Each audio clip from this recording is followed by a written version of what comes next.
Welcome to Faith, Hope and Sport, the podcast that thinks more deeply about sport from a faith perspective.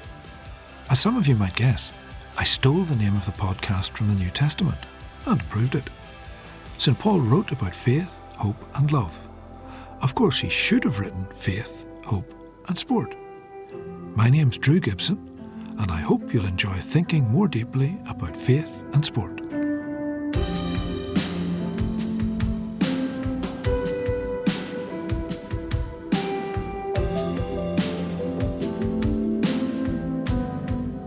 Today I have with me in the studio Professor Gladys Ganiel from Queen's University Belfast.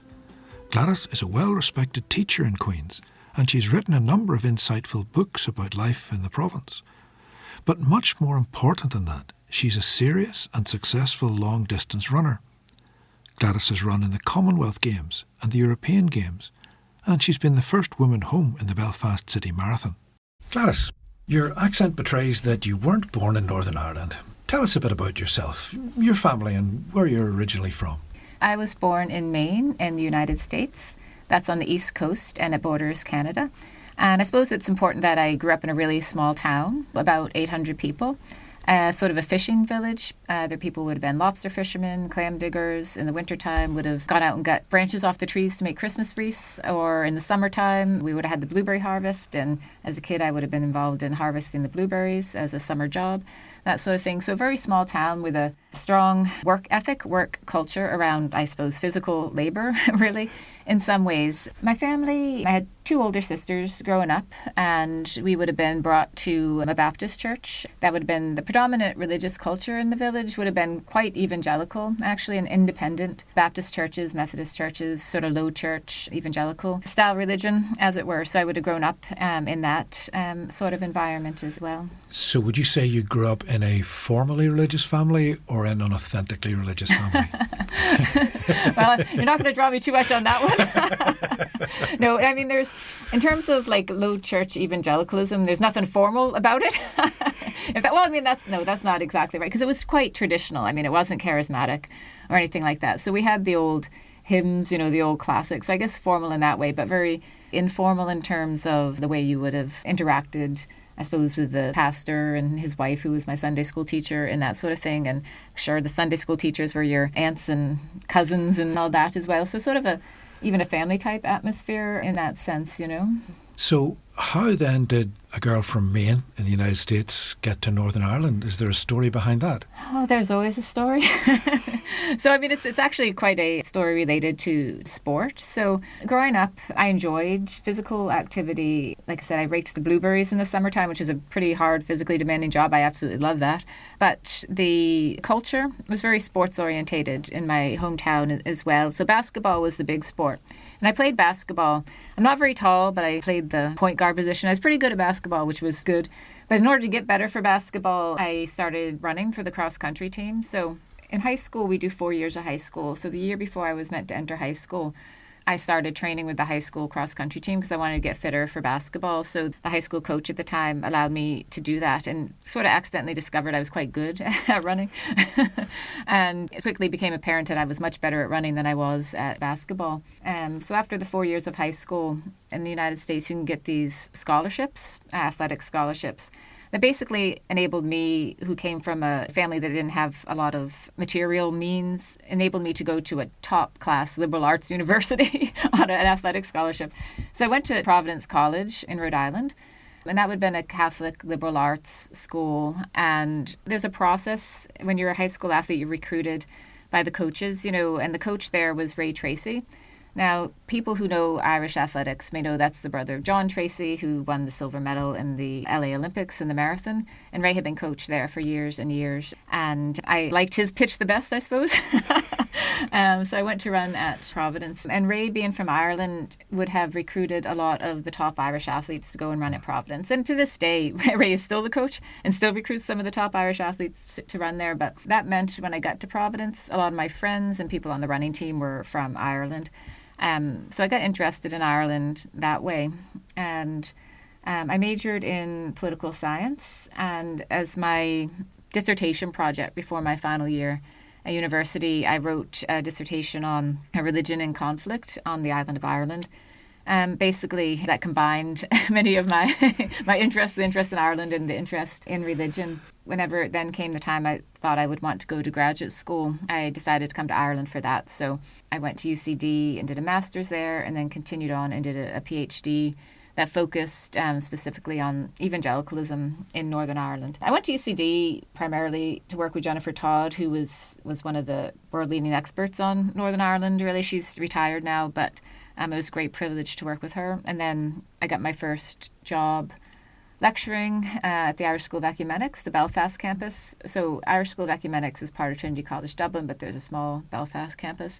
And I worked there about 9 years then before I moved over to Queen's. And your position at Queen's now, what's your title?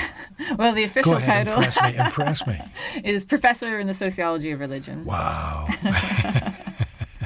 And do you have particular research interests now? Well, I mean, I suppose I have maintained that interest in religion, conflict and peace building, particularly in Northern Ireland. At various points I would have dabbled, I suppose. I did some research in South Africa and Zimbabwe early in my career, but I haven't been back there. So the focus has been a lot on Northern Ireland, but I've also do the general sociology of religion stuff as well, looking at religious trends, and particularly for the island of Ireland, that means looking at secularization and whether to what extent pockets of religious vitality remain and what that means, and differences in the ways people practice their religion nowadays as the institutional churches crumble around us. Although I hear whispers that younger people are now looking a bit more to churches than a previous generation would. Does that sound right, or is that just a little bit of fluff? So you're talking about the Quiet Revival report? Yes, that's right. Yeah, so that was done by the Bible Society Yes. in the UK and England, basically. So I believe they did get, I think, a YouGov to do it for them. Yes, that's right. So YouGov's a reputable company, and they have done it over several years and asked the same questions. And as far as I remember from looking at the report, what that shows is that I suppose the under 24s in England are showing a bit of a rebound or an interest in religion. But with some caveats. So it's like the Church of England, they're not interested, right? Some of the independent churches, more interest, and then also Catholic Church and ethnic minorities. So to a certain extent, that's an interest, but there are loads of caveats with it.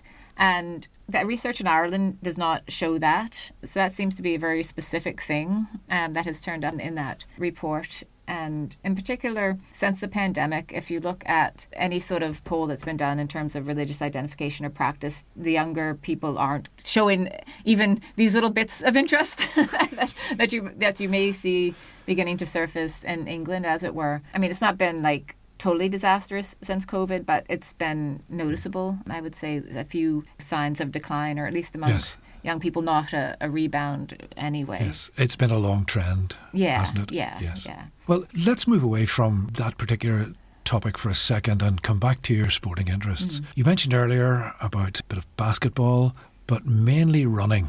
Yes. So tell us about your involvement in sport now. I did my 4 years at Providence. Enjoyed running, loved running, and never really stopped. I suppose I had a few years after university where I had some injuries and stuff and wasn't able to compete in the way I would have liked. But pretty much whenever I finished my PhD, got the job in Northern Ireland, I got stuck in with a running club and kind of built myself back up after having a few years where doing the PhD and being injured, I didn't compete. And I got myself back to a reasonably high level so that, I was able to challenge for, say, an Olympic slot, which I didn't get in 2012 or 2016, though I was very close, 2016, alternate. And also, I ran in the Commonwealth Games for Northern Ireland and the Europeans for Ireland in the marathon and in the half marathon as well. So I got myself back to an elite level, not like an elite level that's going to win medals or something, but an elite level that you can qualify for that type of I think that's an authentically elite level, isn't it? Absolutely, absolutely. What would you look on as your highest achievement in sport so far? So far, I'm 48, so there's only one direction that this goes now. But I think running in the Commonwealth Games was probably the pinnacle. For that, I would have had to run a qualifying time. I think the qualifying time was like 2:40. Back then, this was in the era before the super shoes. I ran under 240 and the Commonwealth Games were in Glasgow. So really, that's probably as close as you're going to get to a home Commonwealth Games for Northern Ireland. So that was really nice because a lot of people from here went over and watched the race and you got a lot of support. And I came 12th in that, which is a good result. I mean, the Commonwealth Games is not the highest level international competition, but it's still decent, you know. It's nothing to be sneezed at. Absolutely.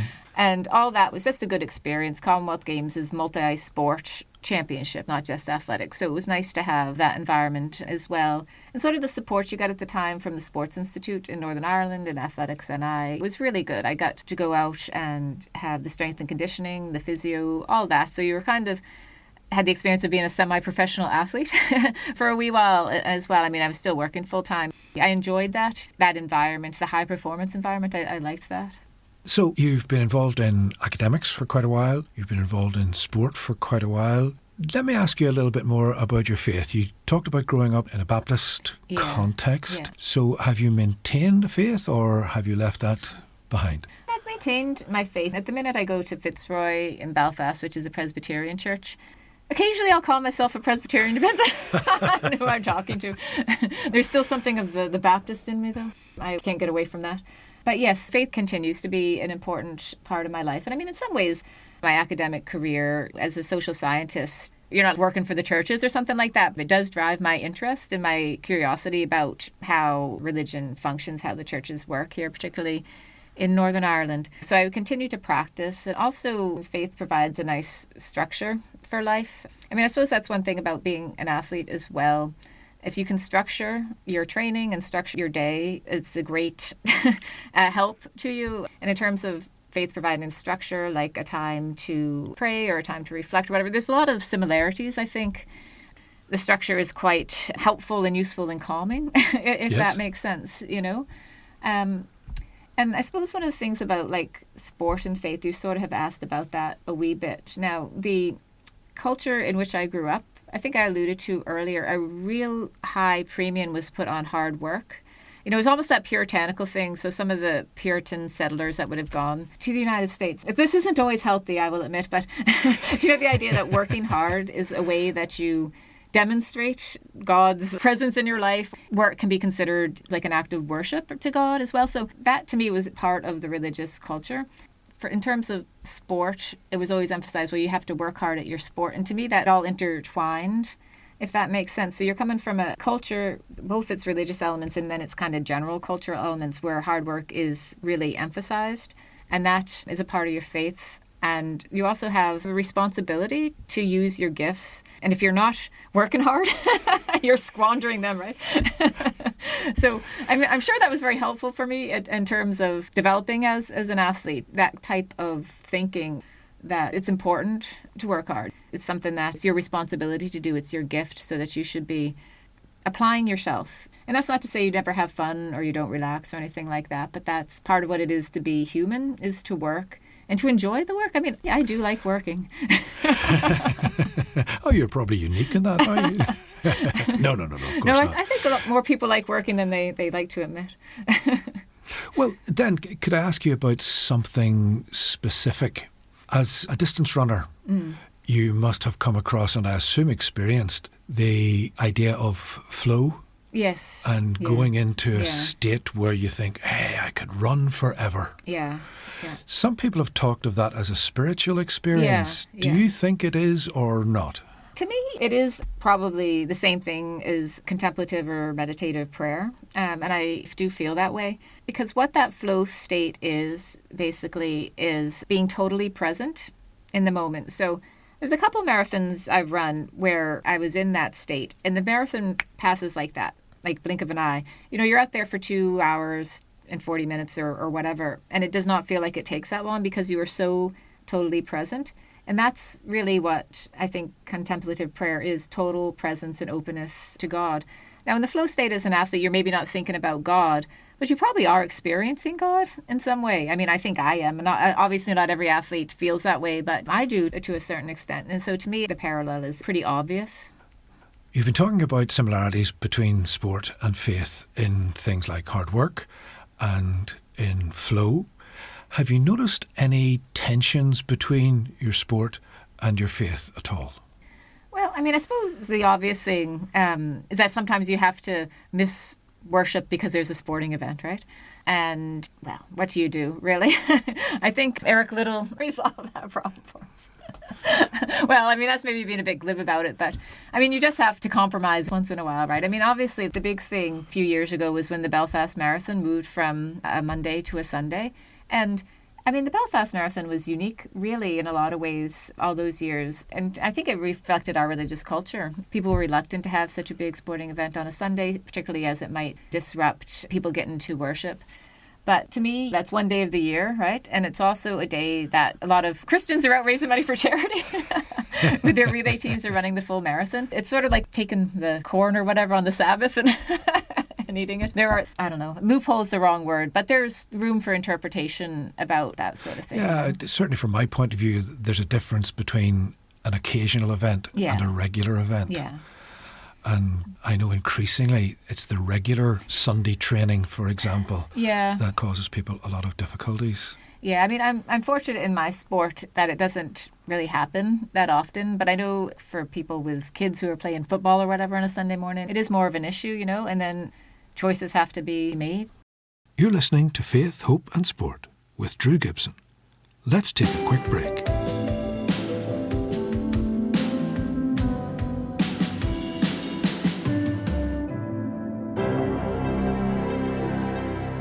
He was a soldier in a harsh world.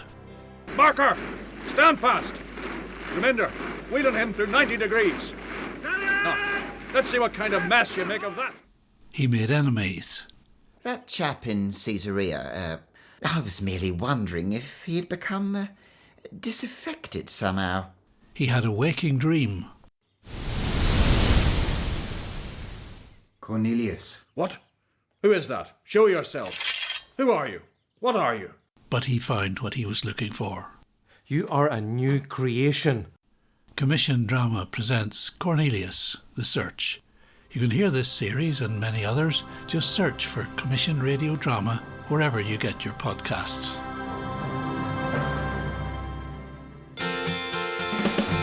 Hello, Will Leach here to remind you about my podcast, The Commission Files.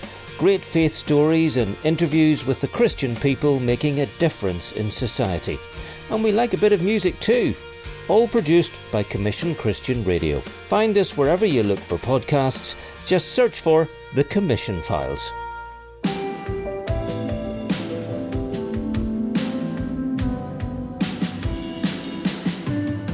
This is Faith, Hope and Sport, and I'm talking to academic and marathon runner Gladys Ganiel. Well, let's think for a while then, maybe from a more professional point of view, of the relationship between sport and life in the province. Have you done any significant work on the relationship, say, between sport and conflict or sport and peace building? No, that is not my area. I can tell you a few people who have. So David Mitchell has written on this, Kate Liston, David Hassan. So if people want to go and look up their work, they can see a wee bit about that. I can speak about it a little bit. Some of the obvious things to point out are that sport is divided along sectarian lines in some cases, right? So people of certain ethno-religious backgrounds are more likely to play certain sports. But there are some sports that are more cross-community. I mean, athletics is one. If you're going to say this, why haven't you done it? But nobody has really studied athletics as a cross-community reconciliation, peace-building sport. Although it's been there for decades is something of that nature. But there has been work done on some of the sports that aren't aligned with either ethno-religious group and how they can promote peace building. And also there are those grassroots initiatives like the Peace Players, the Game of Three Halves, these sort of things that work with children and so forth and use sports as a means to build relationship. Sport for kids, it is a great way for people to make new friends, etc., etc. And any way that that can be done across those traditional community divides is great. Let me then bring you to something that I think is closer to what you've been working on, and that's the relationship between the church and peace and conflict and peace building or conflict resolution. Could you tell us a little bit about what you found? Right. And we don't have an infinite amount of time. So that's a very big question.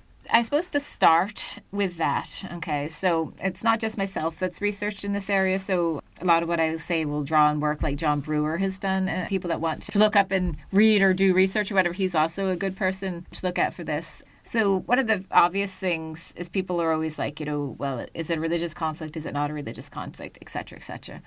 The important thing to say is that it's not a religious conflict in terms of being a holy war or a fight over doctrines or something like that. But as a social scientist, what you do is you look at the way that religion functions in the real world.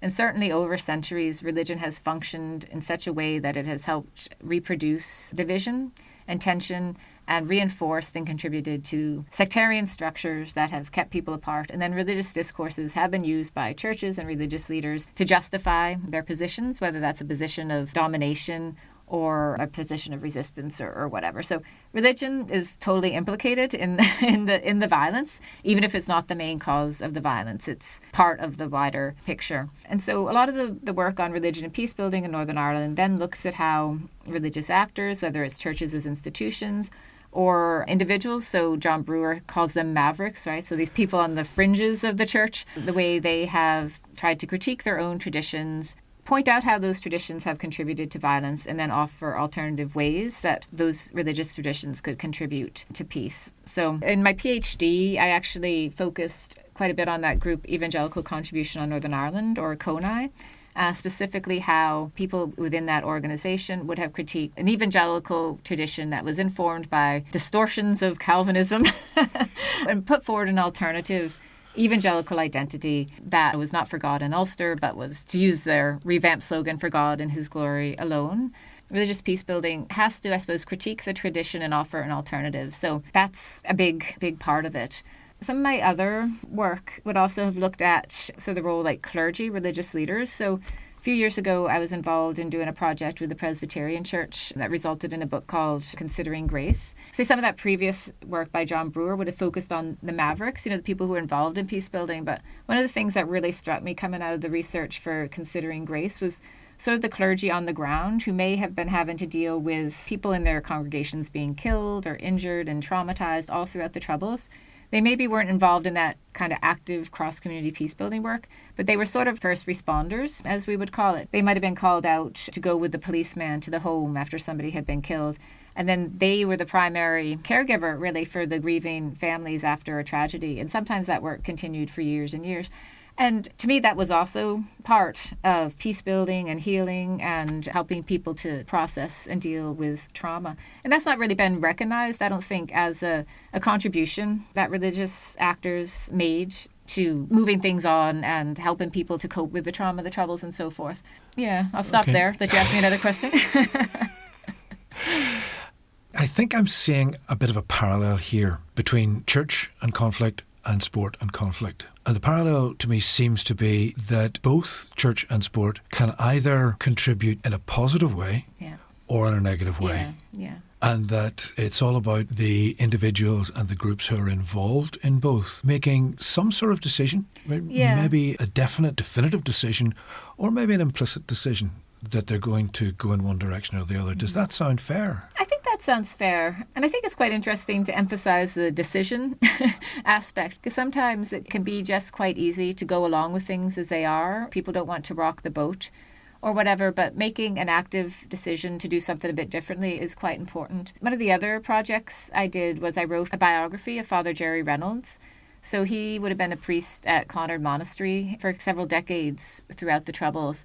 And that was one of the things that came through to me in terms of writing that book. It's just doing the next small step, the next right thing, and making a decision to do that. And even if at the time it doesn't seem like a big deal, cumulatively it all adds up, those little decisions.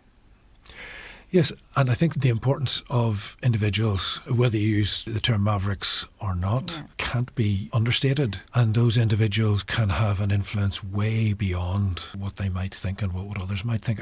I've recently come across the term peace building by osmosis.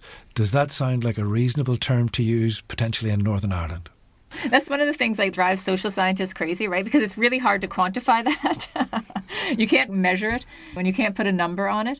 But you can sort of describe it qualitatively. And it is a bit woolly and fluffy, but I think valid.